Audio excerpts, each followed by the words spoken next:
संत रामपाल जी महाराज एक ऐसे महान संत जिन्होंने अपनी सतभक्ति, तत्व ज्ञान, करुणा और सेवा के बल पर समाज में नई मिसाल कायम की है। संत रामपाल जी महाराज की अगुवाई में उनके सभी सतलोक आश्रमों से समाज कल्याण के अद्भुत कार्यों ने समाज को सुनहरे भविष्य की एक नई उम्मीद दिखाई है। संत रामपाल जी महाराज से नाम दीक्षा लेने के बाद लाखों लोगों की लाइलाज बीमारियां जैसे कैंसर, एड्स आदि ठीक हुई। संत जी के ज्ञान से प्रेरित होकर उनके अनुयायियों ने लाखों यूनिट रक्तदान किया। संत जी ने लाखों बहन बेटियों का दहेज मुक्त विवाह करवाया।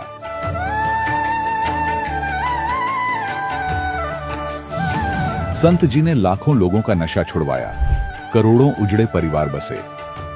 संत जी के आश्रमों में समागम के दौरान निःशुल्क नेत्र चिकित्सा, दंत चिकित्सा प्रदान की जाती है। संत रामपाल जी महाराज द्वारा समय समय पर पर्यावरण संरक्षण के उद्देश्य से बड़े स्तर पर वृक्षारोपण किया जाता है। संत जी ने जरूरतमंदों को तत्काल राहत पहुंचाने के लिए एम्बुलेंस सेवा शुरू की। संत जी अपने अनुयायियों को देहदान के लिए प्रेरित करते हैं, जिससे मानवता की सेवा और चिकित्सा क्षेत्र में सुधार हो सके। संत रामपाल जी महाराज के सभी आश्रमों में हर रोज निःशुल्क भंडारा आयोजित किया जाता है, जहां हर वर्ग, हर जाति और हर धर्म के लोग एक साथ बैठकर भोजन करते हैं।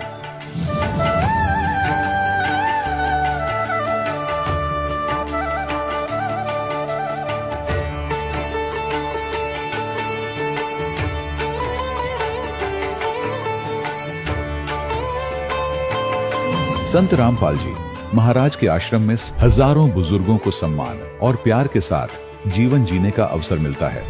उनके खाने, रहने और स्वास्थ्य की पूरी जिम्मेदारी संत रामपाल जी महाराज उठाते हैं। अनाथ बच्चों के लिए संत रामपाल जी महाराज के सभी आश्रम किसी वरदान से कम नहीं। यहाँ उन्हें शिक्षा, संस्कार और भविष्य के लिए बेहतर अवसर प्रदान किए जाते हैं। चाहे बाढ़ हो, भूकंप या महामारी, संत रामपाल जी महाराज और उनके अनुयायी हमेशा ही जरूरतमंदों के लिए सबसे आगे खड़े रहते हैं।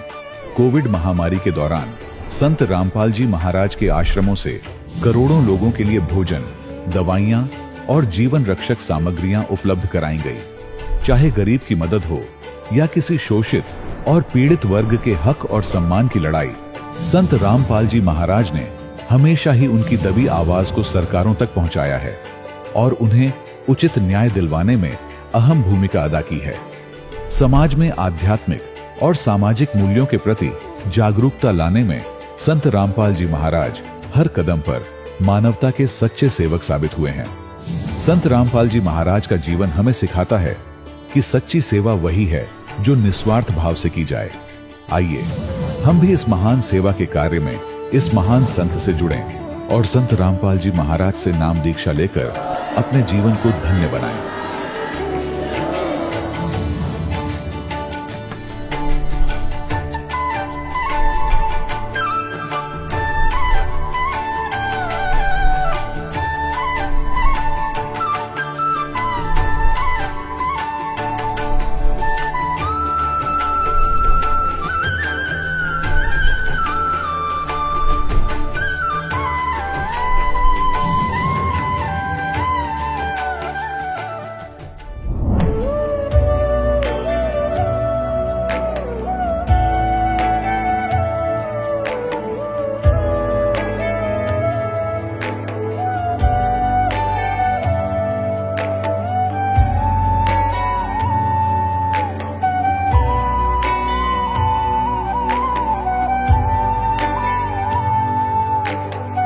पूर्ण परमात्मा पाप कर्म दंड को भी काट सकता है।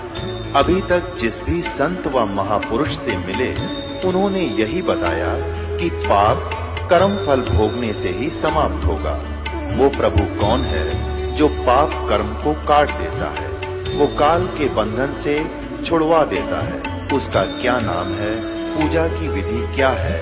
कृपया अवश्य सुनिए जगत गुरु तत्वदर्शी संत रामपाल जी महाराज के अमृत वचन। दर्शकों, मनुष्य को परमात्मा की खोज हमेशा ही रहती है, हेमेंद्र यादव जी जो खरगोन मध्य प्रदेश के रहने वाले हैं, वो भी इसी खोज में थे। हेमेंद्र जी बचपन से ही धार्मिक प्रवृत्ति के थे, इसलिए हिंदू धर्म में प्रचलित सभी पारंपरिक पूजा किया करते थे। आज हेमेंद्र जी का कहना है कि उनकी ये परमात्मा प्राप्ति की खोज संत रामपाल जी महाराज की शरण में आने के बाद पूरी हुई है। आखिर हेमेंद्र जी ऐसा क्यों कह रहे हैं कि संत रामपाल जी महाराज पूर्ण परमात्मा हैं? आइए जानते हैं हेमेंद्र जी की कहानी उन्हीं की जुबानी। नमस्कार सर। नमस्कार सर। सर क्या नाम है आपका? सर हेमेंद्र यादव। सर कहाँ से हैं आप? सर ग्राम रायपुरा, तहसील कसराव, जिला खरगोन, मध्य प्रदेश से। सर संत रामपाल जी महाराज से नाम दीक्षा आपने कब ली?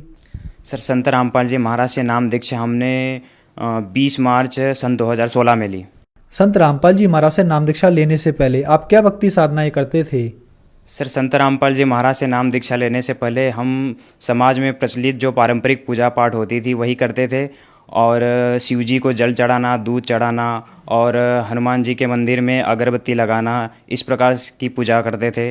साथ में हम तीर्थ जाना, व्रत करना और श्राद्ध निकालना, इस प्रकार की पूजा पाठ भी करते थे। सर इतनी सारी भक्ति साधना करने से आपको क्या लाभ प्राप्त हुए? सर इतनी सारी भक्ति साधना करने से हमें कोई लाभ नहीं हुआ, उल्टी हानि हुई। संत रामपाल जी महाराज की शरण में आप कैसे आए? बचपन से ही भक्ति में आस्था थी और ईश्वर की तलाश थी। हमने टीवी पर उनका सत्संग देखा और सत्संग में उन्होंने बताया आध्यात्मिक ज्ञान जो हमें अच्छा लगा। वो वेदों, शास्त्रों, गीता, पुराण, बाइबिल सभी से प्रमाणित ज्ञान दे रहे थे। वो संत रामपाल जी महाराज ने जब बताया तब पता चला, तो हमें विश्वास नहीं हुआ और फिर उसमें प्रमाण देखने के लिए हम अंदर से गीता उठा के लाए और गीता को मैच किया संत रामपाल जी महाराज के अनुवादित गीता से, और वैसा का वैसा एज इट इज़ उसमें लिखा हुआ पाया। तब हमें पूर्ण विश्वास हुआ, जो आज तक किसी संत महंत ने हमें नहीं बताया। और फिर हम कुछ दिन तक सत्संग सुनते रहे, ज्ञान अच्छा लगा और हमको इतना विश्वास हो गया दृढ़ कि पूरी पृथ्वी पर इनके अतिरिक्त तो और कोई तत्वदर्शी संत नहीं है। तत्वदर्शी की पहचान भी पता चली वहीं से हमें। और फिर कुछ दिनों बाद हमने संत रामपाल जी महाराज से नाम दीक्षा ली। सर संत रामपाल जी महाराज से नाम दीक्षा लेने के बाद आपको क्या लाभ प्राप्त हुए? सर मुझे संत रामपाल जी महाराज से नाम दीक्षा लेने के बाद शारीरिक, आध्यात्मिक, मानसिक भी लाभ हुए हैं। इनमें से कुछ का मैं वर्णन यहाँ पे करना चाहूँगा। सर संत रामपाल जी महाराज से नाम दीक्षा लेने के कुछ दिनों पश्चात मुझे एक तकलीफ़ हुई थी। लीवर में इन्फेक्शन हो गया था और जॉन्डिस हो गया था, हेपेटाइटिस ई भी हो गया था। बहुत सारी बीमारियाँ एक साथ हो गई थी और मुझे हॉस्पिटल में एडमिट करना पड़ा। तो उस समय मेरी हालत बहुत ख़राब हो चुकी थी। तो उस समय संत रामपाल जी महाराज से प्रार्थना लगाई और प्रार्थना लगाने के 2-3 दिन बाद ही में कुछ राहत मिली। पूरी तरीके से ठीक नहीं हुआ लेकिन थोड़ा ठीक हुआ। और फिर मुझे भक्तों ने बताया कि आप गुरुजी के दर्शनार्थ के लिए आप जाएं तो परमात्मा से प्रार्थना करना तो आप ठीक हो जाओगे। तो मेरी ऐसी कंडीशन थी कि मैं जाने के लायक नहीं था। डॉक्टर ने खाने पीने का मना किया था, दूध पीने का ही बोला था और कुछ खा पी नहीं रहा था। ऐसी कंडीशन हो गई थी। लेकिन फिर भी मैं परमात्मा को दंडवत प्रणाम करके मैं परमात्मा के दर्शन के लिए निकला। और जैसे ही गया तो रास्ते में मेरे को कुछ भी खाने पीने को मना कर दिया था डॉक्टर ने, लेकिन फिर भी मैं घर से पराठे और फ्राई की हुई मिर्ची लेकर गया था। और मैं कुछ नहीं खा पा रहा था लेकिन फिर भी मैं ले गया था कि अगर नहीं खा पाया तो रास्ते में किसी और को खिला दूंगा। तो मैं रास्ते में आधी दूरी गया था और जितने भी पराठे रखे हुए थे, 8-10 पराठे लेकर गया था, वो मैं सभी रास्ते में ही खा गया और मैं रास्ते में ही स्वस्थ हो गया। संत रामपाल जी महाराज की कृपा से ही ये सब कुछ हुआ है। सर इसके अलावा एक और लाभ हुआ है। जैसे ही संत रामपाल जी महाराज से मैंने घर में अकेले नहीं भक्ति की शुरुआत की थी और मेरे घर में कुछ ज्वेलरी रखी हुई थी मम्मी की अलमारी में, तो वो ज्वेलरी अलमारी से गायब हो गई थी, पता नहीं कहाँ चली गई थी। तो सबने घर में ढूंढा, पहले मम्मी ने देखा तो उन्हें नहीं मिली। पूरी अलमारी को उन्होंने खोला, उसमें जितना भी सामान था बाहर निकाला, लेकिन कुछ नहीं मिला उन्हें वहाँ पे। फिर मेरा भाई गया, उसने भी देखा, पापा गए, उन्होंने भी देखा, सारा सामान बाहर रख दिया, कुछ नहीं मिला उन्हें। और मम्मी रोने लगी। तो मुझे विश्वास था संत रामपाल जी महाराज पर। मैं भक्तों के अनुभव सुनता था, सब भक्त बताते थे किसी को बीमारी में लाभ हुआ है, किसी की चोरी की चीज़ें वापस आ गई है और किसी को कोई आध्यात्मिक लाभ हुआ है। तो ऐसे कई प्रकार के अनुभव मैंने सुने थे। तो मुझे विश्वास था कि कहीं नहीं जाएगी वो चीज़ें, घर में ही होगी या फिर कहीं से भी होगी, तो मैं गुरुजी से प्रार्थना करूँगा तो सब आ जाएगा वापस। तो मैं इतना सोचकर मैं जब अलमारी में देखने गया पहली बार तो वहाँ पे कुछ नहीं था, मैंने भी देख लिया, कुछ नहीं मिला। फिर मैंने गुरुजी संत रामपाल जी महाराज के आगे दंडवत प्रणाम किया, उनकी तस्वीर के आगे दंडवत प्रणाम किया और उनसे प्रार्थना की कि गुरुजी मेरी मम्मी की जो भी ज्वेलरी है जहाँ भी रखी थी आप वहाँ वापस रख दीजिए और मैं वापस दोबारा देखने जा रहा हूँ तो वहीं पे मुझे एज इट इज़ मिल जाए। तो इतना कहकर मैं फिर वापस दोबारा देखने गया तो उस अलमारी में वो चीज़ें जो डिब्बा था ज्वेलरी का जिसमें रखी हुई थी वो वहीं पे वापस मुझे एज इट इज़ मिला हुआ, वहीं पे मिल गया। और फिर मैंने सबको दिखाया घर में और मम्मी सब रोने लगे घर में और सबको विश्वास हो गया कि संत रामपाल जी महाराज पूर्ण संत है। सबने देखा, किसी को कुछ नहीं मिला, लेकिन इसने प्रार्थना की और प्रार्थना करते ही वो चीज़ वापस आ गई तो उन्हें दृढ़ विश्वास हो गया। फिर वो भी सत्संग सुनने लगे और कुछ दिन बाद उन्हें विश्वास बना तो उन्होंने भी नाम दीक्षा ले ली। सर एक और भी हमें लाभ हुए हैं शारीरिक। एक बार मैं ऐसे रोड क्रॉस करते हुए जा रहा था और सुमिरन कर रहा था। गुरुजी ने सतनाम दिया हुआ है, हमें सतनाम का सुमिरन करते हुए जा रहा था और 3 ऑटो रिक्शा वाले रॉन्ग साइड से आए और बहुत तेज़ चला रहे थे वो और बिल्कुल मेरे ऊपर ले आए।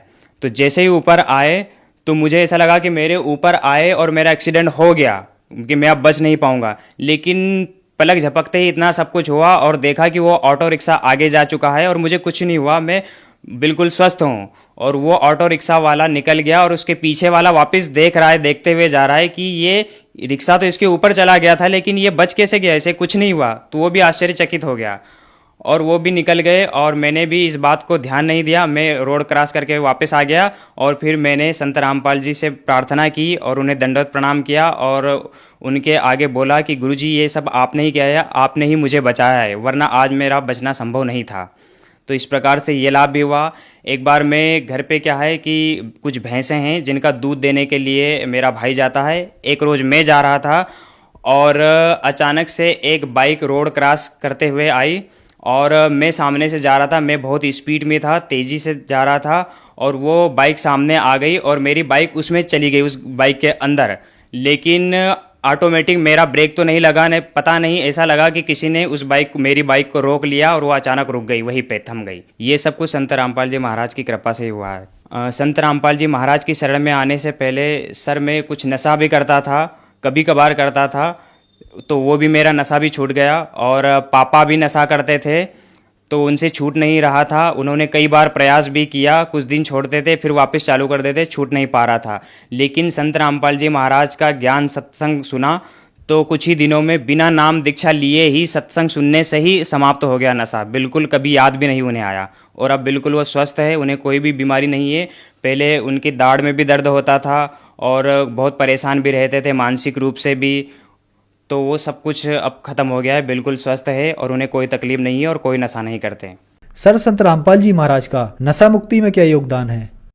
सर संत रामपाल जी महाराज का नशा मुक्ति में विशेष योगदान है। उनका आध्यात्मिक मार्ग ऐसा है जिसको एक बार जो व्यक्ति सुन ले वो जिंदगी में कभी नशा नहीं करता। कुछ ही दिनों में नाम दीक्षा लेने से उसका नशा छूट जाता है। कुछ भक्तों के तो नाम दीक्षा लेने से पहले ज्ञान सुनते सुनते ही समाप्त हो जाता है नशा, क्योंकि उनके शब्द में शक्ति है। जो सच्चा सद्गुरु होता है उनके शब्द में शक्ति होती है। वो आशीर्वाद मात्र से, ज्ञान सुनाने से, इस प्रकार से वो नशा और नशे जैसी बीमारियों को, लतों को हमेशा के लिए समाप्त कर देते हैं। सर क्या पहले आपने कोई गुरु भी बना रखे थे? हाँ सर, संत रामपाल जी महाराज की शरण में आने से पहले हमने आसाराम जी को गुरु बना रखा था। पहले तो हम पारंपरिक पूजा पाठ करते थे लेकिन उनसे संतुष्टि नहीं मिली। फिर किसी दोस्त ने मेरे बताया कि संत आसाराम जी बहुत अच्छे गुरु है, वो भी ब्रह्म ज्ञानी है, ब्रह्म तक का ज्ञान बताते हैं, तो उनका ज्ञान अच्छा है, आप ग्रहण करो। तो मैं उनके साथ एक बार उनके सत्संग में गया तो मुझे ज्ञान अच्छा लगा और कुछ दिन सुना और फिर मैंने नाम दीक्षा ले ली। तो उनके द्वारा प्रचलित पूजा पाठ और भक्ति भी करता रहा। उन्होंने पहले ही मेरे को सारस्वती मंत्र दिया था। जो स्टूडेंट होते थे, स्टूडेंट को सारस्वती मंत्र देते थे और जो बड़े होते थे उनको वो दूसरे मंत्र देते थे। और वो नाम दीक्षा स्टेज पर बोलते थे बहुत सारे मंत्र और कह देते थे कि इनमें से कोई सा भी मंत्र सिलेक्ट कर लो और आपको जो अच्छा लगे उसका सुमरन शुरू कर दो, आज से वो आपका गुरु मंत्र हो जाएगा। तो ऐसे ही हमने नाम दीक्षा ले ली थी उनसे और सारस्वती मंत्र का जाप करते रहे, लेकिन उससे हमें पढ़ाई लिखाई में भी कोई लाभ नहीं हुआ। और उन्होंने ये भी बताया था कि कोई सा भी मंत्र आप जाप करो तो उस मंत्र का 40 दिन तक अनुष्ठान करने से और सच्ची लगन के साथ जाप करने से और ध्यान करने से आप चाहे तो पूर्ण परमात्मा को प्राप्त कर सकते हैं, निराकार ब्रह्म को प्राप्त कर सकते हैं। तो वो साधना भी हम करते रहे, ध्यान भी करते रहे, 1 घंटा ध्यान में बैठते थे, 10 माला रोज करने का नियम था वो भी करते थे, लेकिन लाभ तो कुछ नहीं हुआ, उल्टा हानि हुई। उससे हमारा सरदर्द बहुत होने लगा और ध्यान करते थे तो बहुत सारी बुरे बुरे विचार मन में आने लगते थे और ध्यान में बिल्कुल मन नहीं लगता था और भक्ति भाव से बिल्कुल मन हट गया था, तो उनसे भी कोई लाभ प्राप्त नहीं हुआ। सर, आपने बताया कि पहले आप आसाराम बापू जी से जुड़े हुए थे, फिर आप संत रामपाल जी महाराज की शरण में आए। तो सर, आसाराम बापू जी के ज्ञान में और संत रामपाल जी महाराज के ज्ञान में आपको क्या भिन्नता नजर आई? सर, संत आसाराम जी महाराज और बंदी छोड़ सदगुरु रामपाल जी महाराज के ज्ञान में ज़मीन आसमान का फ़र्क नज़र हमें आया। वो ब्रह्मा विष्णु महेश की भक्ति बताते थे संत आसाराम जी, और उसके बाद और भी कई देवी देवताओं रामकृष्ण की भक्ति भी बताते थे, साथ में ब्रह्म साधना भी बताते थे कि निराकार ब्रह्म होता है जो इनसे ऊपर होता है, और उसको पा लिया तो वो समझ लो प्राणी मुक्त हो गया। और वो निराकार है, वो किसी के समक्ष प्रकट नहीं होता और उसका प्रकाश ही दिखाई देता है। ये व्याख्या हमने पहले भी सुन रखी थी, लेकिन उन्होंने भी बताई। फिर संत रामपाल जी महाराज का जब हमने ज्ञान सुना तो उन्होंने बताया कि जिस ब्रह्म के बारे में आज तक ऋषि मुनि संत महंत सारे निराकार निराकार कहते रहते थे, वो तो साकार है। वेदों में और गीता में भी उसके बारे में साकार लिखा हुआ है, और बाकी संत तो हमें निराकार बताते रहे। और जैसे वेदों में भी परमात्मा के बारे में लिखा हुआ है कि पूर्ण परमात्मा साकार रूप में, और गीता में भी गीता ज्ञानदाता कहता है कि अर्जुन, ये जितने भी ऋषि देवता ये सब मेरे से ही उत्पन्न हुए हैं, मैं इन सब का आदि कारण हूँ। तो उत्पन्न हुए मतलब वो साकार है, इनसे सब उत्पन्न हुए हैं, तो वो साकार है, लेकिन हमें निराकार बताते रहे। और संत रामपाल जी महाराज ने बताया है कि वो साकार रूप में है और वो 21 ब्रह्मांड का मालिक है और 21वें ब्रह्मांड के टॉप मोस्ट प्लेस पर बैठा है। सर, जो श्रद्धालु आज आपको देख रहे हैं, आप उन्हें क्या संदेश देना चाहेंगे? सर, जो श्रद्धालु मुझे देख रहे हैं, मैं उन्हें संदेश तो नहीं दे सकता, लेकिन उनसे एक प्रार्थना कर सकता हूं कि यह मनुष्य जन्म बहुत अनमोल है, बार बार नहीं मिलता। तो इसलिए ये मनुष्य जन्म सिर्फ परमात्मा की भक्ति के लिए मिला है और इसे भक्ति में ही लगाओ और पूर्ण मोक्ष प्राप्त करो। और ये मोक्ष मार्ग संत रामपाल जी महाराज के अलावा पूरे विश्व में किसी के पास नहीं है, क्योंकि वे वेदों, गीता, पुराण, कुरान, बाइबिल सभी धार्मिक सदग्रंथों से प्रमाणित करके ज्ञान बताते हैं। सर, संत रामपाल जी महाराज से नाम दीक्षा कैसे ले सकते हैं? संत रामपाल जी महाराज से नाम दीक्षा लेने का बहुत ही आसान तरीका है। संत रामपाल जी महाराज का कई चैनलों पर सत्संग आता है और उन चैनलों पर सतलोक आश्रम का नंबर हाईलाइट होता है नीचे, और उन नंबरों पर संपर्क करके आप नाम दीक्षा की पूरी जानकारी ले सकते हैं, और कहाँ से नाम दीक्षा लेना है वो सब आपको उस नंबर से पता चल जाएगा। धन्यवाद सर। सत साहेब। दर्शकों, अभी आपने सुने संत रामपाल जी महाराज से दीक्षा प्राप्त करके सुखी हुए भक्त के अनुभव। अब देखिए जगत गुरु तत्वदर्शी संत रामपाल जी महाराज के मंगल प्रवचन। अब आज उन मुसलमान भाइयों का दावा भी गलत सिद्ध हुआ जो हिंदुओं को यूं कहते थे ये देवताओं को पूजे, इनका मोक्ष नहीं हो सकता। तो वो भी अब काल के ही जाल में है, उनको भी सोचना पड़ेगा। हम एक पिता की संतान हैं। पुण्यात्माओं, परमात्मा का पाना बहुत आसान है। ये विश्वास होना कि कौन परमात्मा है, वो क्या स्थिति में है, वो कैसी लीला करता है, उसको पहचानना अनिवार्य है। और कौन सी वे ऑफ वर्शिप है, वो पूजा की विधि क्या है जिससे मोक्ष होगा, वो कौन है, कैसा है, उसका नाम क्या है, उसका प्रमाण क्या है। तो उसका प्रमाण सदग्रंथों में है। गीता जी अध्याय नंबर 16 के श्लोक नंबर 23 में कहा कि अर्जुन, जो शास्त्र विधि को त्याग कर मनमाना आचरण करते हैं उनको, उनकी न तो गति होती है यानी मोक्ष नहीं होता, ना उनको कोई सिद्धि प्राप्त होती है और न ही कोई सुख होता है, यूजलेस। 24वें श्लोक में 16वें अध्याय में कहा गीता जी में कि अर्जुन, इससे तेरे लिए अर्जुन शास्त्र ही प्रमाण है कर्तव्य और अकर्तव्य के लिए। कौन सी करनी चाहिए साधना, कौन सी ना करनी चाहिए, किसी के लोकवेद पर विश्वास ना करना। जैसे इन राधा स्वामी वालों का लोक वेद आपने दिखा दो तो हंसी आवे। इनको ये नहीं मालूम सतनाम खान का है कि पीण का, गाटा जोड़ रखा।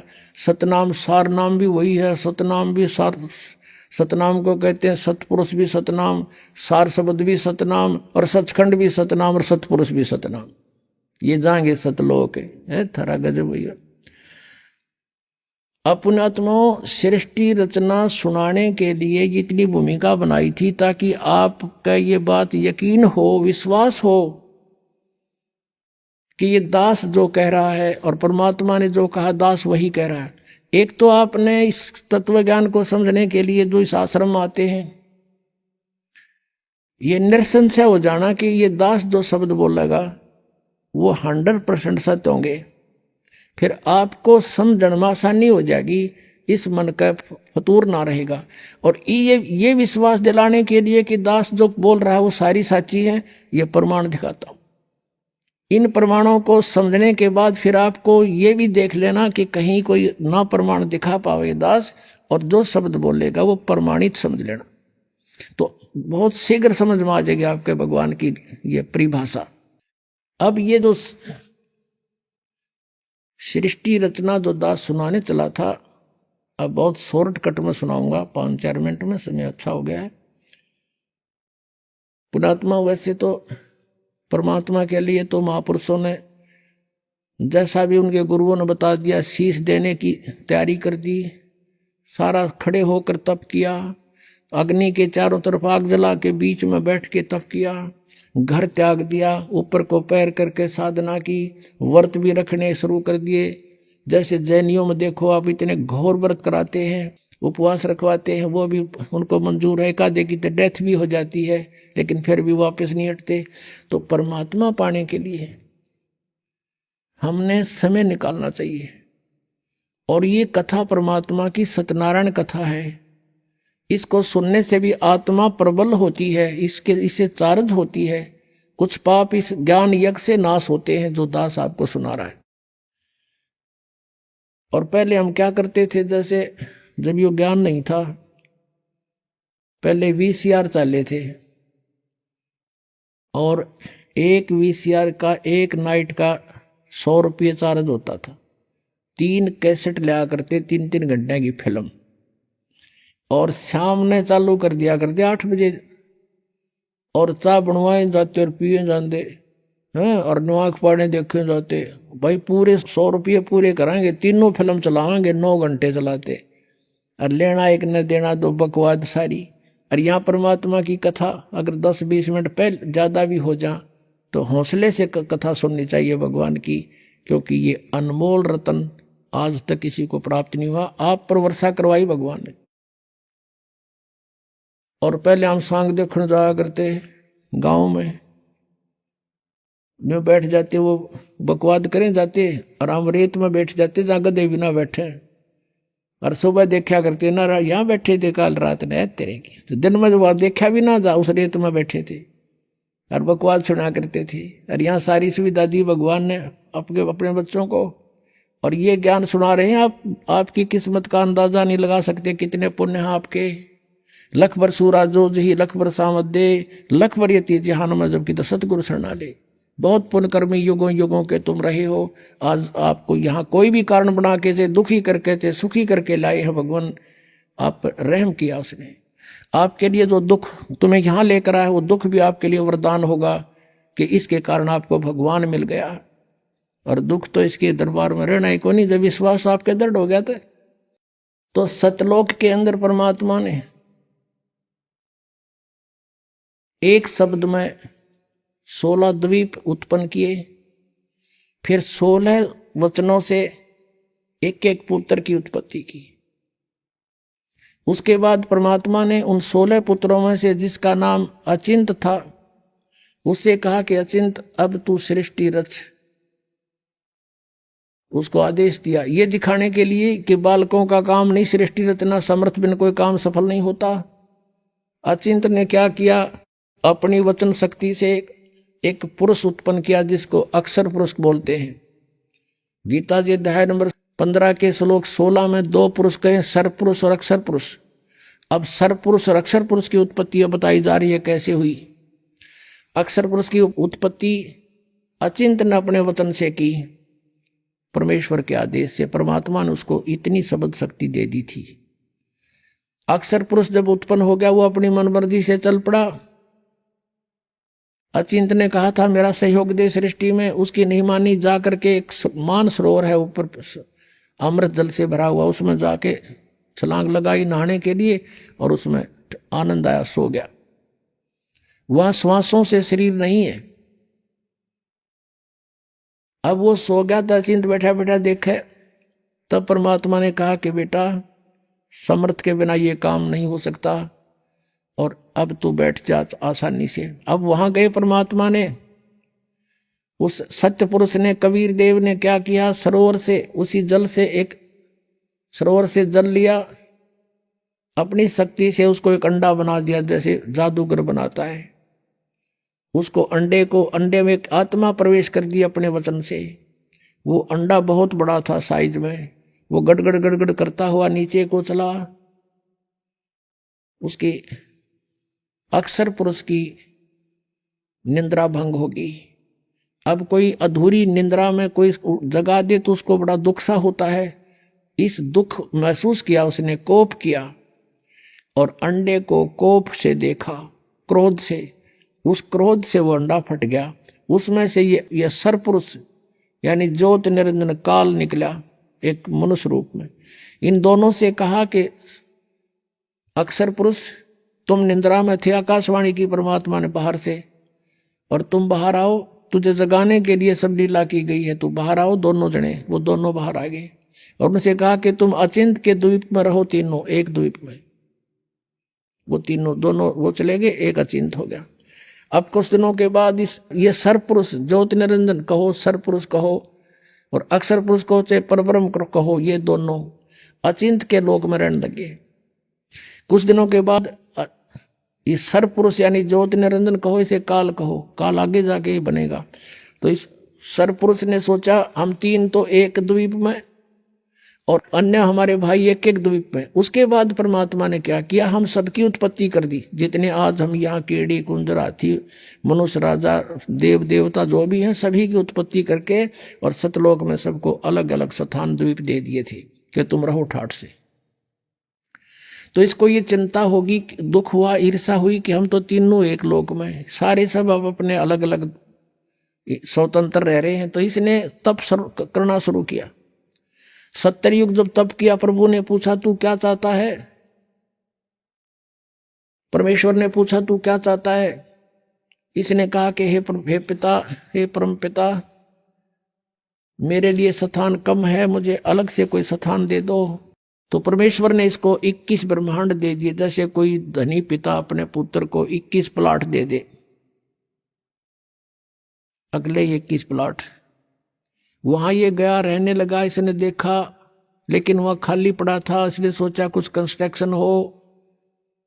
इसने 70 युग तब फिर किया।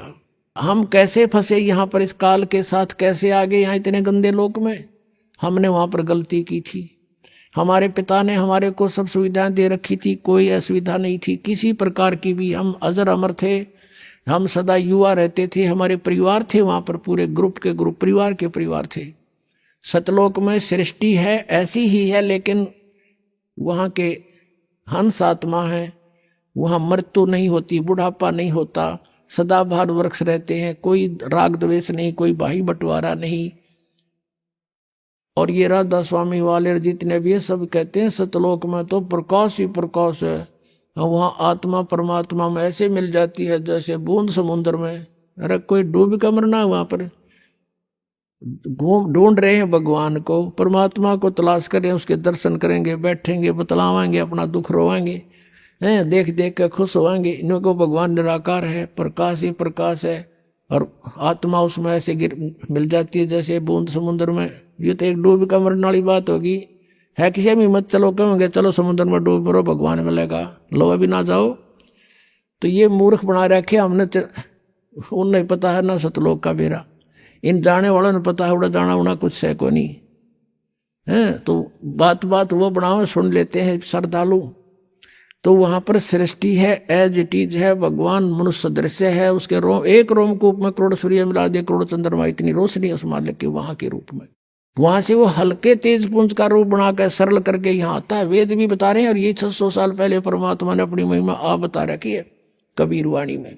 तो वहां से वो परमात्मा ने आके खुद बता। तो हम अपने भगवान को छोड़ के, जिसने हमारे को सारा सुख दे रखा था, हम इस पर आसक्त हो गए। यूं खड़ा होगा तब कर रहा था, और यूं देखो देखो हो इतने वर्ष खड़ा रहा, हो बड़ा कमाल कर दिया।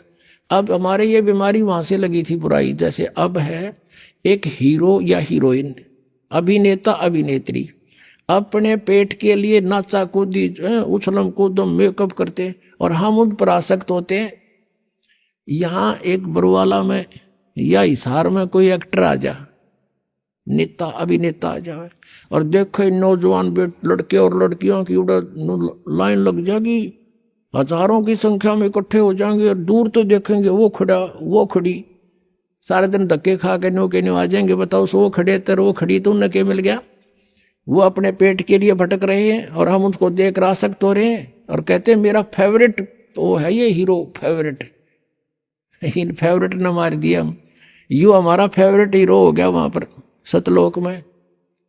और परमात्मा ने आकाशवाणी की कि बच्चों तुम इसने ना देखो, मस्त रहो, भक्ति करो, चैन से रहो, इसका कर्म ठीक नहीं है। ये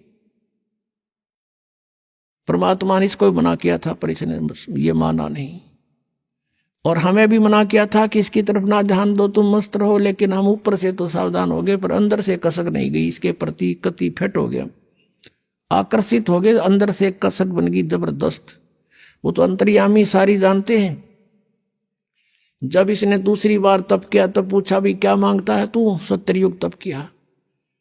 तब इसने कहा प्रभु मुझे कुछ कंस्ट्रक्शन सामग्री दे दो ताकि मैं कुछ रचना रचूं। परमात्मा ने 5 तत्व और 3 गुण दे दिए कि ले बेटा खेल खिलौनों से। इसने सोचा भी ये भी बना लूंगा, लेकिन जीव नहीं है तो मैं करूंगा क्या?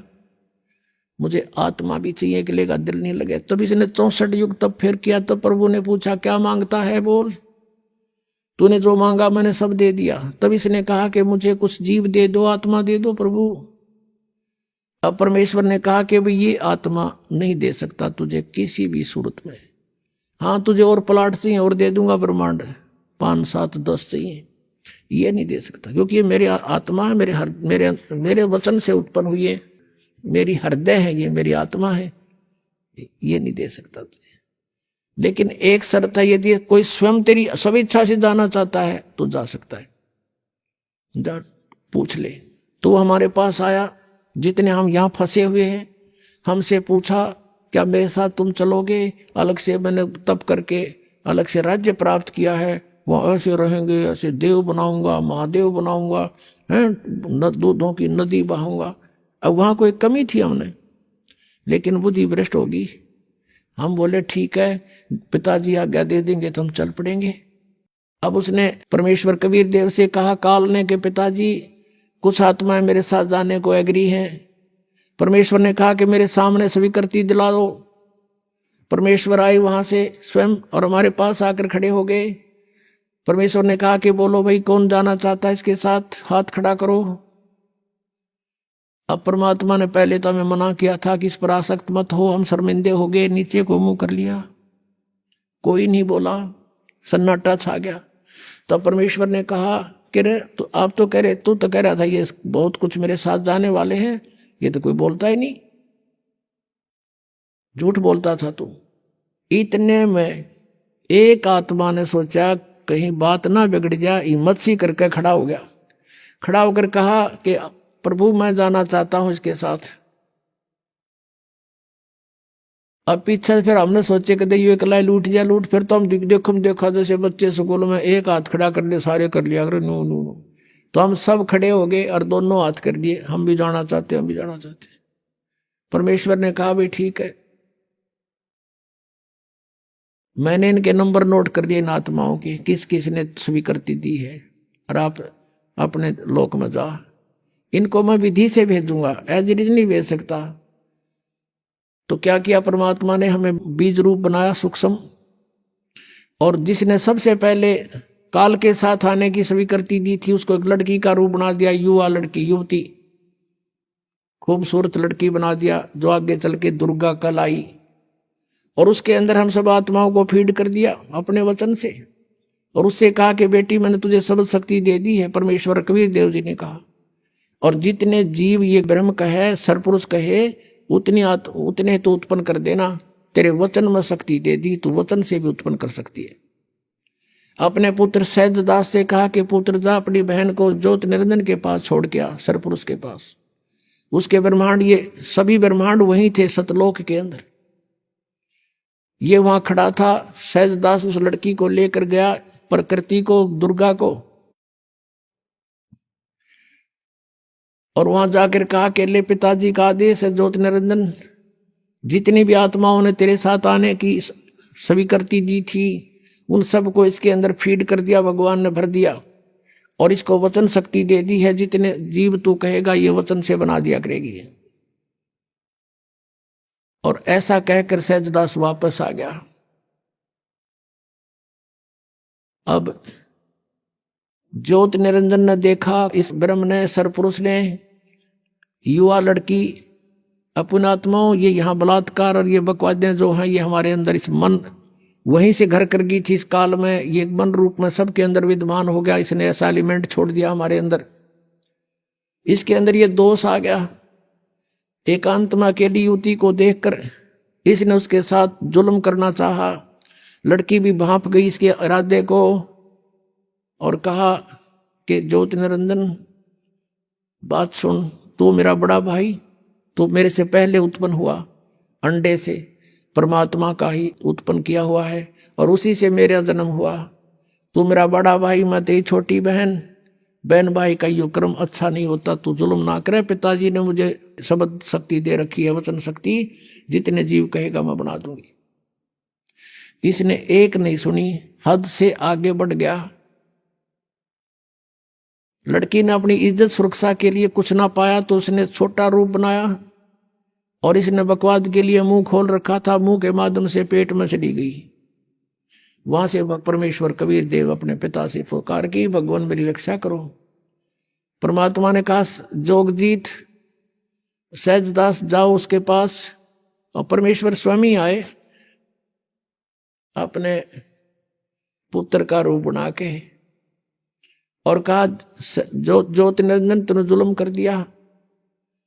ऐसे पवित्र लोक में जो ऐसी गलती करता उसको ये सजा है कि तू आज से काल कहागा, 1 लाख मानव शरीरधारी प्राणियों को नित खाया करेगा, 1.25 लाख उत्पन्न करेगा। आज से तेरा नाम काल होगा। लड़की को, दुर्गा को उसके पेट से निकाल दिया और उन दोनों को 21 ब्रह्मांड समेत सतलोक से निष्कासित कर दिया। 16 शंख कोश की दूरी पर 21 ब्रह्मांड आकर रुक गए और यहां फिर अपने बालक की विधि अनुसार ये चक्कर काटने लगे। अब काल ने फिर सोचा कि अब मेरा कौन के बिगाड़ेगा, जो इन्होंने सजा देनी थी मुझे दे दी। दुर्गा के साथ फिर दुर्व्यवहार शुरू किया। इसने फिर प्रार्थना की कि ज्योति निरंजन, पहले तो तू मेरा बड़ा भाई, मैं तेरी छोटी बहन, दूसरे मैं तेरे पेट से बाहर आई हूं, तेरी बेटी होगी। यानी इसने अपनी इज्जत बचाने के लिए सब कुछ कह दिया, पर इसका कोई असर नहीं हुआ। परमात्मा ने देखना था कि ये कितना बकवाद कर सकता है, और लड़की को प्रजनन इंद्री भी अपनी तरफ से नहीं लगाई थी। इसने अपनी सिद्धि शक्ति से नाखूनों से प्रजनन इंद्री बनाई और दुर्गा के साथ विलास किया। 3 पुत्रों की उत्पत्ति की। बड़े का नाम ब्रह्मा, दूसरे का विष्णु, तीसरे का शिव हुआ। अब मैं तुमसे कहूं चिताई, त्रिदेवन की उत्पत्ति भाई। ज्ञानी सुने सो हृदय लगाई, मूर्ख सुने तो गम ना पाई। माष्टंगी पिता निरंजन, ये जमदार वंशन अंजन। पहले की निरंजन राई, पीछे से माया उपजाई। माया रूप देख अति शोभा, देव निरंजन तन मन लोभा। निरंजन की ने भोग विलासा, माया को रही तब आशा। 3 पुत्र अष्टंगी जाए, ब्रह्मा विष्णु शिव नाम धराए। 3 देव विस्तार चलावे, इनमें यो जग धोखा खावे। तीन गुणों की भक्ति में ये भूल पड़ो संसार, कह कबीर निज नाम बिना कैसे उतरो पार। तीन देव की जो करते भक्ति उनकी देना होवे मुक्ति। अभी आपने सुने संत रामपाल जी महाराज के मंगल प्रवचन। आइए अब सुनते हैं संत रामपाल जी महाराज से नाम दीक्षा लेकर सतभक्ति करके अद्भुत लाभ प्राप्त करने वाले अनुयायी के विचार। दर्शकों, आज हम आपको गंगानगर के रहने वाले राजेंद्र कुमार जी का अनोखा अनुभव सुनाने जा रहे हैं। राजेंद्र जी पहले ईसाई धर्म की पारंपरिक भक्ति साधना किया करते थे, लेकिन उनके मन में परमात्मा की वास्तविक खोज की जिज्ञासा हमेशा बनी रहती थी। जब राजेंद्र जी को अपने सवालों के जवाब नहीं मिले, तब एक समय ऐसा आया कि ये नास्तिक बन गए। फिर एक दिन उनके जीवन में एक अविश्वसनीय घटना घटी, जिसमें इनका सामना भूतों से हुआ। उन भूतों ने स्वयं राजेंद्र जी का मार्गदर्शन किया और संत रामपाल जी महाराज की शरण में जाने को कहा। आज संत रामपाल जी महाराज की शरण में आने के बाद राजेंद्र जी का कहना है कि मुझे परमात्मा मिल गए। आखिर राजेंद्र जी ऐसा क्यों कह रहे हैं? आइए सुनते हैं राजेंद्र कुमार जी की सच्ची कहानी उन्हीं की जुबानी। सर नमस्कार। नमस्कार जी। क्या नाम है आपका? जी मेरा नाम राजेंद्र कुमार है जी। राजेंद्र जी कहाँ से आए आप? जी मैं गंगानगर जिले से हूँ जी, गांव ब्यासचरबी और राजनगर से हूँ जी। राजस्थान से आए हो जी। सर संत रामपाल जी महाराज जी से जुड़ने से पहले आप क्या भक्ति साधना करते थे? सतगुरु रामपाल साहब जी महाराज से सुनने से पहले मैं क्रिश्चियन सोसाइटी में था और उनकी बताई हुई साधना में करता था। सर वो क्या भक्ति साधना बताते थे? ये पंथ जो है हजरत ईसा मसीह का है जी, वो यही बताते थे भी परमात्मा एक है और परमात्मा निराकार है। वही हम ईसाई धर्म से थे जी। तो सर आपका संत रामपाल जी महाराज जी से कैसे जुड़ना हुआ जब आप ईसाई धर्म को मानने लग गए थे?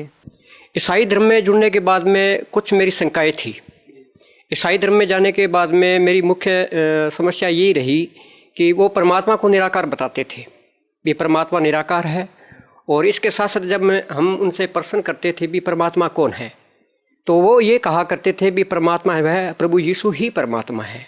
लेकिन मैंने जब ईसाई धर्म का शास्त्र बाइबल पढ़ा तो बाइबल के अंदर ऐसा लिखा गया है, परमेश्वर जिसको बोलते हैं ईसाई धर्म के लोग, वो ये कहते थे भी परमात्मा है वो यीशु मसीह है। लेकिन ईसा जी अपने शब्दों में कह रहे हैं कि हे परमेश्वर मैं तुम्हारा पुत्र हूँ और तुम्हारी आज्ञा से ही मैं यहाँ आया हूँ।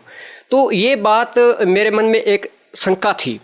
तो हमने ये प्रश्न उनसे किया भी आप एक तरफ तो ईसा जी को आप परमेश्वर बताते हो और दूसरे शब्दों में बाइबल में ये कहा गया है परमेश्वर जिसको आप मानते हो, ईसा जी ये कहते हैं भी परमात्मा है वो फॉर्मलेस है और मैं परमात्मा का पुत्र हूँ और मैं स्वर्ग से आया हूँ।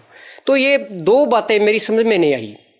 और तीसरा ये रहा कि उनके परमेश्वर जब सूली पे चढ़ाया गया उनके हिसाब से ईसा जी को, तो ईसा जी ने चढ़ाया गया तो ईसा जी ने यही कहा जो लोग मेरे को यातना दे रहे हैं परमेश्वर इनको क्षमा करना। तो मैं ये बातें बिल्कुल नहीं समझ पाया, क्योंकि जो इतना दयालु व्यक्तित्व का आदमी हो और उस धर्म के अंदर मांस खाने वाले शराब खाने वाले को कैसे अनुभूति हो सकती है। तो ये दो चार प्रश्न थे मेरे, वो जवाब नहीं दे पाए। तो मैंने उनसे पूछा भी आप इसके बारे में मेरे को बताइए। तो वो बोले कभी तो ये कहते परमेश्वर है वो ईसा जी है।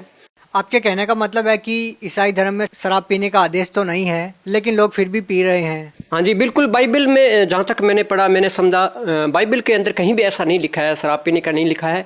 कितने साल तक आपने ईसाई धर्म को माना? ईसाई धर्म के अंदर कम से कम मैं 5 वर्ष रहा जी। तो क्या संत रामपाल जी महाराज जी से जुड़ने के बाद आपने कोई धर्म परिवर्तन कर लिया? नहीं, ऐसा हमने धर्म परिवर्तन नहीं किया और न ही गुरुजी हमारे धर्म परिवर्तन को बोलते हैं। आप आज भी ईसाई हो? हाँ जी, आज भी मैं ईसाई हूँ, कोई दिक्कत नहीं है। सर संत रामपाल जी महाराज जी के बारे में आपको कैसे पता चला? ऐसा है कि जब मैंने ईसाई धर्म के जो पास्टर थे उन लोगों से हमने प्रश्न रखे अपने, तो वो अपने प्रश्नों का जवाब नहीं दे पाए। तो मैंने जहाँ से भी कोशिश की पता लगाने की, तो फिर मैं कम्युनिस्ट हो गया, कम्युनिस्ट पार्टी में चला गया। तो वो कहते थे not is God only for सृष्टि है लेकिन उसका कर्ता नहीं है। उसके बाद में मैं भी उनके साथ में उनकी लाइन में था और मैं भी 100 प्रमाण ईश्वर न होने के दिया करता था। उसके बाद मैं पूरी तरह नास्तिक हो गया मैं। उसके बाद में मैंने भगवान को मानना छोड़ दिया। आप नास्तिक बन गए पूरी तरह? हाँ जी, पूरी तरह। मेरे को ना विश्वास ही नहीं रहा भी परमात्मा है। तो उसके बाद में मैं बोरवेल का मिस्त्री हूँ मैं। ये गांव मुकलावा है, यहाँ गांव पड़ता है वहाँ। तो हम अपने भाइयों के साथ में वहाँ काम करने हम गए थे। तो वहाँ मैं देखता हूँ कि मैं कुएं का काम कर रहा हूँ। तकरीबन 30 फीट की गहराई में हम काम कर रहे थे। तो रात के 10-11 बज गए थे, क्योंकि चिनाई का काम जो होता है, चिनाई जब करते हैं तो उसमें क्या होता है, उसको काम को कंप्लीट करना पड़ता है, और बीच का हिस्सा रख जाए तो उसमें कल को दिक्कत होती है। तो मेरे को ना 2 आवाज़ सुनाई दी। उसने कहा भी हमारे सारे तुम ये कुआं खोद रहे हो और आप हमारे बारे में जानने की कोशिश करो। तो हम घबरा गए और बाहर निकल गए। तो वो मेरी मनसाएं वो सारी धरी की धरी रह गई भी। एक तरफ जब कुछ है ही नहीं, कुछ दिख ही नहीं रहा है, तो ये वॉइस कहाँ से आई, कहाँ से आवाज़ आई है। तो इसके बाद में सबसे बड़े एक घटना मेरे साथ और घटी। जो हमारे कम्युनिस्ट पार्टी के अंदर हेमराजपुरी जी थे, तो उनके ही कुछ मित्र थे, उनकी लड़की बीमार थी, तो वो तो ईश्वर को मानते नहीं थे और मैं भी नहीं मानता था। तो समस्या हमारी ये रही, जब वो अपनी बच्ची को लेकर गए वहाँ, तो उन्होंने जब डॉक्टर ने कहा भी मतलब ये बच्ची ना आपकी बचेगी नहीं, इसके लिए आपको कोशिश ये रहे भी हम भी प्रयास करें, आप भी प्रयास करो। तो जब ये बोला तो वो मेरा वामपंथी कॉमरेड भाई वो धम से अपना सिर दीवार के साथ यूं लगा के खड़ गया और ऊपर देखा उसने। तो उसने उसके मुंह से ये आवाज़ नहीं, हे परमात्मा। तो मैं दंग रह गया भी ईश्वर को न मानने वाला व्यक्ति परमात्मा का नाम क्यों ले रहा है। तो मैंने तुरंत ही पूछा भी जब तो भगवान है ही, भगवान जैसी कोई वस्तु है ही नहीं, तो आपने ये परमात्मा शब्द जो इस्तेमाल किया आपने, ये क्यों इस्तेमाल किया आपने। तो वो बोले भाई इसका जवाब मेरे पास नहीं है, लेकिन अचानक ही स्वतः मेरे से तो हो गया, पता नहीं होता है या नहीं होता। उसके बाद में मैं शंका में था ही, और बीच में आपको मैंने बोला भी है, जब मैं काम करता था 2 आवाज़ें मेरे पास आई अंदर से, एक लेडीज आवाज़ थी और मर्दाना आवाज़ थी, दोनों। तो जब मैं शाम को सोता हूँ तो दोनों मेरे मुंह से आवाज़ निकले, मैं पूरी तरह सो रहा हूँ। मेरे साथ के वर्कर जो मेरे मजदूर थे, मेरे साथ काम कर रहे थे, तो वो बताते थे तो भी आप ना रात को ना अजीबोगरीब हरकत करते हो, और आप मतलब खुशबूदार हलवा खाते हो आप। मैं नींद में सो रहा हूँ और आवाज़ आती है जैसे कोई टिफिन खोल रहा है, अंदर से हलवे की खुशबू आ रही है, वो मेरे को बताते। तो सुबह वो मेरे साथ मजाक करते भी रात तो आप हलवा खा रहे थे। तो मेरी उनकी बातें समझ में नहीं आई, तो मैंने कहा भी कई वो बोले आप हमारे लखा सिंह जी है, मेरे गुरु है काम के, जो मैं काम करता हूँ। तो वो बोले भैया आपको ना कम से कम मतलब क्या मानसिक डॉक्टर से आपको चेक करवा लेना चाहिए आपको। तो मेरे को भी शंका हुई भी, रात को ये सब क्रिया करता हूँ, दिन को मेरे को पता नहीं चलता। तो ये हरकतें मेरे साथ होती रही। उसके बाद में फिर हम गोवा कंप्लीट करके हम गाँव आ गए। उसके बाद में दो चीज़ें थी, वो एक लेडीज थी, एक लड़की थी, एक लड़का था। आपके अंदर भूत प्रेत आते थे क्या? हाँ, उसी समय ऐसी स्थिति हुई तो मैं घर पे आ गया। ये घटना मुकलावा गांव की है, हमारे से यहाँ से रायसनगर से ज़्यादा दूर नहीं है। तो क्या हुआ जी, वहाँ जब ये हरकत मेरे साथ होती थी तो एक दिन क्या जब मैं घर पे आया तो वो चीज़ें प्रकट हो गई मेरे सामने। तो वो बोले भी हम मतलब के मुकलावा गांव से हैं और मैं सर्प योनि में है, एक जन्म में हमें यहाँ ख़त्म कर दिया गया जब हम अपने मतलब के मुकलावा अपना कंप्लीट करके हम जा रहे थे, और वो मतलब प्रेत आत्मा में प्रवेश करके वो मेरे पास ही रहते थे। तो उनकी दी हुई मैं साधना करने लगा फिर से, मतलब मैं आस्था की तरफ बढ़ा मैं। मतलब आप भूत प्रेत की साधना कर रहे थे, देव देवताओं की नहीं कर रहे थे?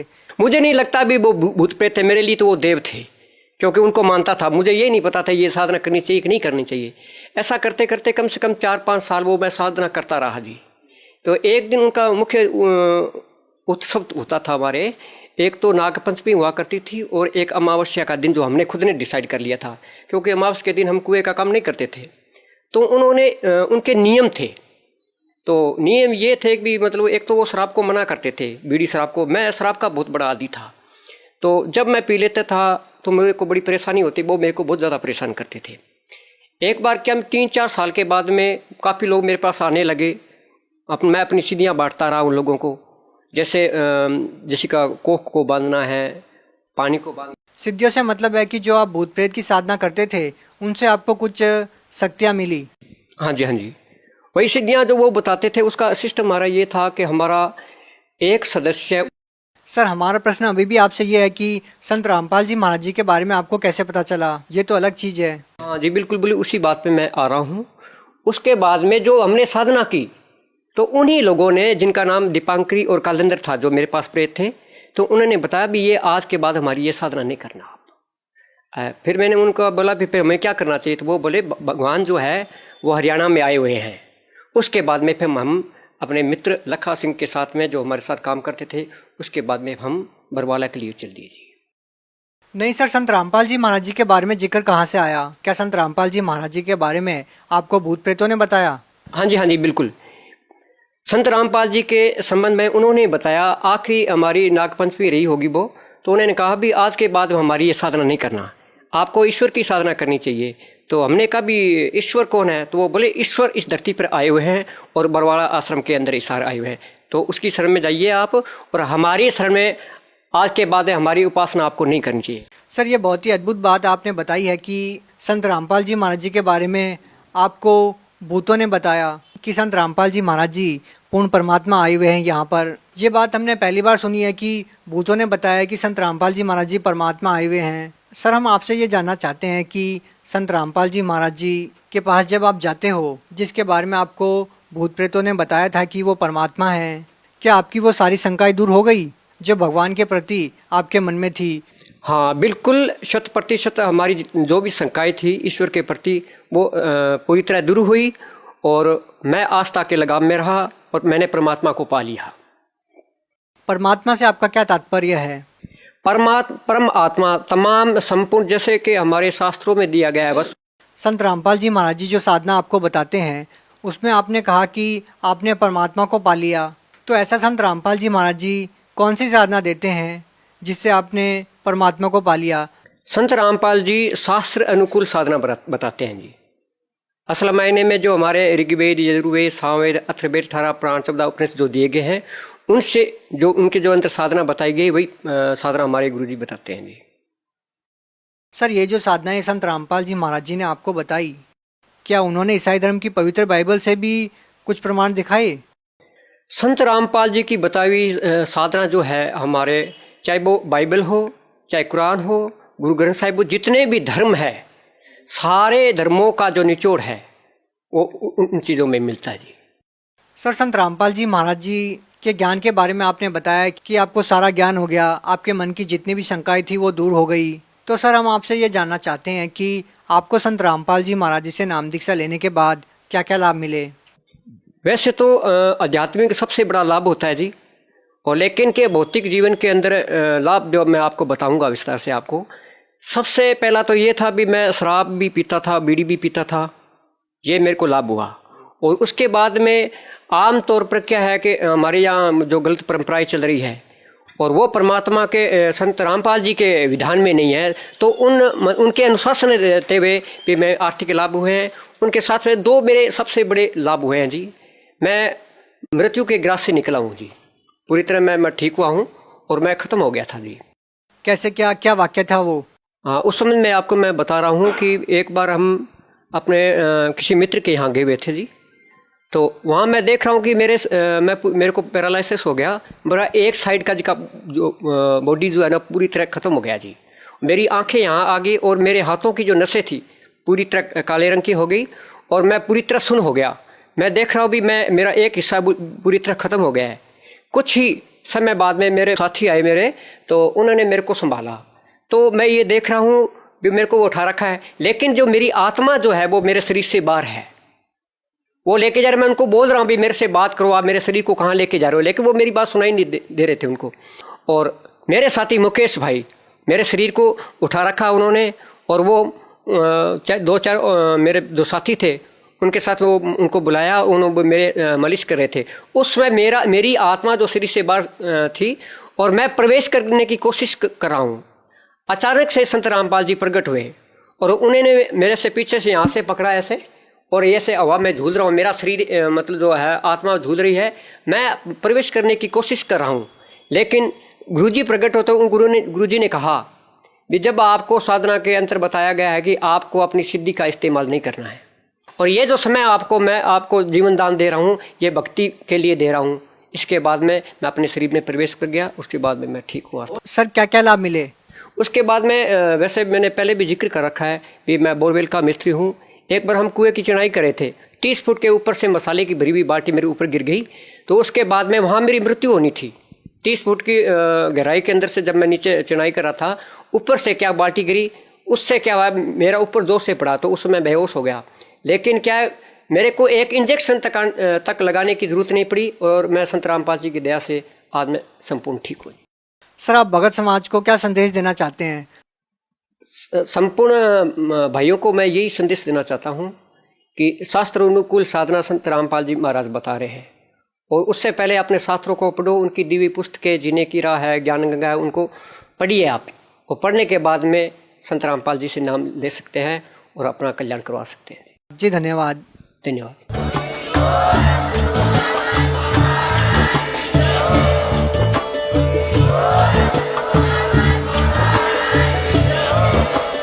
आप सुन रहे थे जगत गुरु तत्वदर्शी संत रामपाल जी महाराज जी के मंगल प्रवचन। अधिक जानकारी के लिए विजिट कीजिए हमारी वेबसाइट www.jagatgururampalji.org। संत रामपाल जी महाराज जी के शुभ आशीर्वाद से पूरे विश्व भर में 500 से भी ज्यादा नाम दीक्षा केंद्र हैं, जिन पर संत रामपाल जी महाराज जी द्वारा ऑनलाइन निशुल्क नाम दीक्षा दी जा रही है। अपने नजदीकी नाम दीक्षा केंद्र का पता करने के लिए संपर्क करें 8222880541। संत रामपाल जी महाराज एक ऐसे महान संत जिन्होंने अपनी सतभक्ति, तत्व ज्ञान, करुणा और सेवा के बल पर समाज में नई मिसाल कायम की है। संत रामपाल जी महाराज की अगुवाई में उनके सभी सतलोक आश्रमों से समाज कल्याण के अद्भुत कार्यों ने समाज को सुनहरे भविष्य की एक नई उम्मीद दिखाई है। संत रामपाल जी महाराज से नाम दीक्षा लेने के बाद लाखों लोगों की लाइलाज बीमारियां जैसे कैंसर, एड्स आदि ठीक हुई। संत जी के ज्ञान से प्रेरित होकर उनके अनुयायियों ने लाखों यूनिट रक्तदान किया। संत जी ने लाखों बहन बेटियों का दहेज मुक्त विवाह करवाया।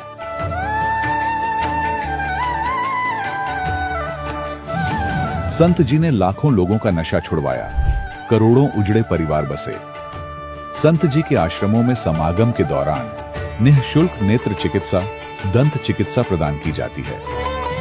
संत रामपाल जी महाराज द्वारा समय समय पर पर्यावरण संरक्षण के उद्देश्य से बड़े स्तर पर वृक्षारोपण किया जाता है।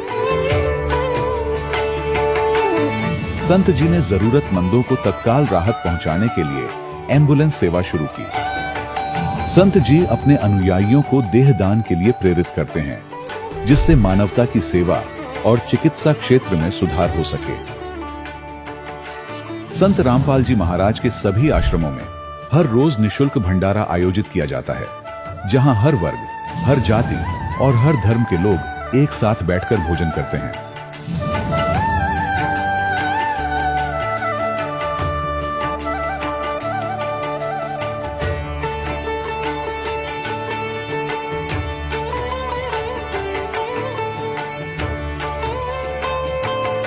संत रामपाल जी महाराज के आश्रम में हजारों बुजुर्गों को सम्मान और प्यार के साथ जीवन जीने का अवसर मिलता है।